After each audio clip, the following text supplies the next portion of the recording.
뉴스 읽어드립니다. 오늘의 뉴스를 10분 만에 정리해드립니다.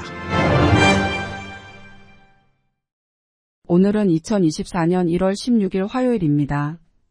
미국과 한국의 주요 뉴스를 읽어드립니다. 도널드 트럼프 전 대통령이 올해 미국 대선 레이스 첫 번째 관문인 아이오와 코커스에서 무난히 1위를 차지했습니다. 당원 과반의 득표를 끌어내는데 성공하면서 경쟁자들을 큰 차이로 따돌렸습니다. 압도적인 승리를 거머쥐면서 트럼프 대세로는 한층 높아질 전망입니다. 아이오와주 공화당에 따르면 트럼프 전 대통령은 아이오와주 전역에서 진행된 코커스에서 51%를 득표해 1위를 차지했습니다. 론 디샌티스 플로리다 주지사가 21.2%를 득표해 2위에 올랐고 니키 헤일리 전 유엔 대사는 19.1%로 3위에 머물렀습니다. 총 투표자 수는 11만 298명으로 집계됐습니다.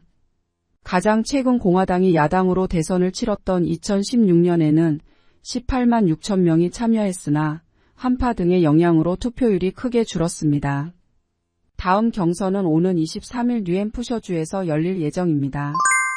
오는 11월 열리는 미국 대선에서 조 바이든 대통령과 도널드 트럼프 전 대통령이 맞붙을 시 트럼프 전 대통령이 승리할 것이라고 예상하는 유권자가 더 많다는 여론조사 결과가 나왔습니다.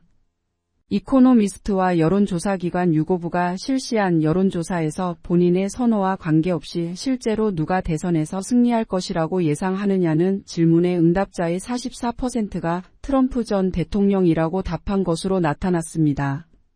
바이든 대통령이 대선에서 승리할 것이라고 답한 비율은 35%였습니다. 다만 실제로 지지하는 후보를 고르라는 질문에는 바이든 대통령과 트럼프 전 대통령이 각각 43%로 같았습니다. 공화당 대선 후보 경선 결과에 대해서는 응답자 과반수인 57%가 트럼프 전 대통령의 승리를 예상했습니다. 공화당 지지자 중에서는 76%가 트럼프 전 대통령의 경선 승리를 예상했습니다. 미국 전역에 영향을 미치고 있는 북극 한파와 겨울 폭풍으로 항공편 운항에 큰 차질이 빚어졌고 도로에서는 교통사고가 속출하고 있습니다. 기상 당국에 따르면 몬태나주와 노스사우스 다코타주에서 체감기온이 화씨 영하 50도까지 떨어지는 등 살을 애는 추위가 지속되고 있습니다. CNN 방송은 이들 지역을 비롯해 미국의 약 79% 지역에서 기온이 영하로 내려가고 미국 내 약 1억 4천만 명이 한파 경보와 주의보 경계령을 받고 있다고 전했습니다. 1994년 1차 북핵 위기 당시 미국 협상대표로 나서서 제네바 합의를 이끌어냈던 로버트 갈루치 조지타운대 명예교수가 올해 동북아에서 핵전쟁이 일어날 수 있다는 생각을 염두에 둬야 한다고 밝혔습니다. 그러면서 북한이 핵무기를 실제 사용할 위험이 증폭된 상황에서 미국의 정책 우선순위는 북한 비핵화가 아니라 관계 정상화가 돼야 한다고 주장했습니다. 갈루치 교수는 핵전쟁이 발생할 수 있는 시나리오는 미국과 중국이 대만 문제를 놓고 대치하는 상황에서 북한이 중국의 동료로 혹은 동료가 없더라도 미국의 자산과 한국의 핵 위협을 가해 중국을 지원하는 상황이라고 설명했습니다. 갈루치 교수는 만약 북한이 핵무기 사용을 결정한다면 그건 미국의 실제 행동력이 아니라 자신들만의 고유 셈법에 따를 것이라고 주장했습니다. 갈루치 교수는 핵무기를 사용하겠다는 북한의 반복된 화법이 그저 실제 핵무기 사용은 하지 않을 것이라고 여기게 만들어선 안 된다고 경고했습니다. 한국 뉴스입니다. 북한의 김정은 총비서가 대한민국을 주적으로 삼고 전쟁이 일어나면 대한민국을 점령해 북한 영토로 편입시키는 내용을 헌법에 넣어야 한다고 말했습니다. 김정은은 또 평양 남쪽 조국 통일 3대 헌장 기념탑을 철거하겠다. 남북 교류의 상징 경의선 북측 구간을 회복 불가 수준으로 끊어놓겠다고 밝혔습니다.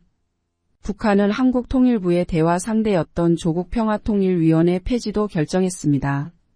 한편 윤석열 대통령은 북한 정권 스스로 반민족적, 반역사적 집단이라는 사실을 자인한 것이라며 도발해 온다면 몇 배로 응징할 것이라고 경고했습니다. 이낙연 전 민주당 대표가 이끄는 새로운 미래가 공식 출범했습니다. 이낙연 전 민주당 대표는 과거가 아닌 미래와 싸우자며 이재명 대표 체제를 에둘러 비판했습니다. 빅텐트 성사의 관건은 이낙연, 이준석 두 전 대표의 연대인데 이낙연 전 대표는 공통점을 강조했지만 이준석 전 대표는 다소 유보적인 입장을 나타냈습니다. 이준석 전 대표의 멘토 김종인 전 국민의힘 비상대책위원장도 두 사람의 이해관계가 달라 빅텐트가 성사되기는 어려울 거라고 전망했습니다. 통합 시점을 두고도 이낙연 전 대표가 설 연휴 전 통합 필요성에 동의하는 반면 이준석 전 대표는 서두를 필요가 없다는 입장을 보였습니다.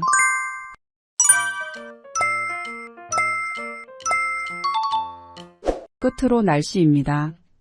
남부 캘리포니아 지역 오늘도 화창한 날씨 예상됩니다. LA와 오렌지 카운티는 낮 최고 기온은 63도, 밤 최저 기온은 53도 보이겠습니다. 벨리와 일랜드 엠파이어 지역 낮 최고 기온은 63도, 밤 최저 기온은 45도 전망됩니다. 해안가 지역은 낮 최고 기온 77도, 밤 최저 기온 65도 예상됩니다. 산간 지역 낮 최고 기온은 52도, 밤 최저 기온은 28도, 사막 지역은 낮 최고 기온은 82도, 밤 최저 기온은 50도 전망됩니다. 오늘의 뉴스 읽어드렸습니다. 고맙습니다.